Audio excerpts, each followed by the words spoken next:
Samantala, nasa Cloud9 ang third-year veteran na si John Wilson. Matapos po ang 3 taong paglalaro sa PBA, ngayon po ang masasabing breakout season para sa dating Jose Rizal University Bomber. Kung ngayon po kasi matatapos ang season, tsak na si Wilson ang tatayong most improved player.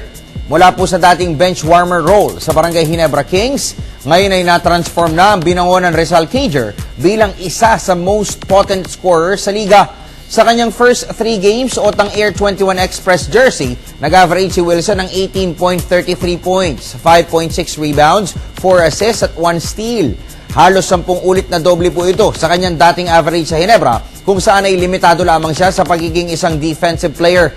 Kung tutuusin, halos nakikipagkompetensya na po ngayon ang 26-year-old Cager sa kanyang dating pinagpapahinga sa Gin Kings na si Mark Caguioa. Maging si Coach Franz Pumaren ay natutuwa sa ipinakikita ni Wilson na gilas at sipag, hindi lamang sa laro kundi maging sa ensayo. Naniniwala si Pumaren na magpatuloy lamang ang disiplina sa sarili ni Wilson ay malayo pa ang mararating ng career nito.